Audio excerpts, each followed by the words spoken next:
Hello friends, welcome back to my channel let's read. I hope আপনারা সকলে ভালো আছেন এবং নিজেদের খেয়াল রাখছেন।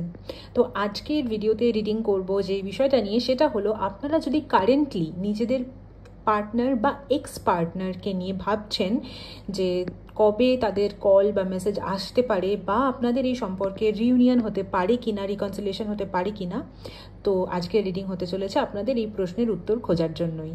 তো আপনারা খুব ভালো করে একটা যে কোনো পাইল সিলেক্ট করে নিন। এটা দুটো আমি পাইল রেখেছি, এটা পাইল 1, এটা পাইল 2।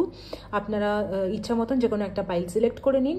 আর আমি দেখব যে আপনারা যারা নিজেদের এক্স পার্টনারকে ম্যানিফেস্ট করছেন বা চাইছেন যে আপনাদের এই সম্পর্কের রিউনিয়ন হোক, তো আপনাদের জন্য রিউনিয়ন হচ্ছে কি হচ্ছে না সেটাই আজকে রিডিং থেকে দেখে নেব। ফার্স্ট পাইল যারা সিলেক্ট করেছেন, দেখে নি কি এসেছে তাদের জন্য। Well, let go. আচ্ছা, আপনাকে ফার্স্ট পাইল যারা সিলেক্ট করেছেন তাদের জন্য এটাই মেসেজ যে আপনাদেরকে আপাতত বিষয়টাকে লেট গো করতে হবে এবং আপনাদের জন্য হয়তো নতুন কেউ আসতে পারে আপনাদের জীবনে, তো সেই অনুযায়ী আপনাদেরকে একটু অপেক্ষা করতে হতে পারে এবং আগের রিলেশন হয়তো এই মুহূর্তে রিউনিয়ন বা রিকনসিলিয়েশন হওয়ার চান্স খুবই কম। আর পাইল 2 যারা সিলেক্ট করেছেন তাদের জন্য এসেছে patience, just a few more months, good things come to those who wait.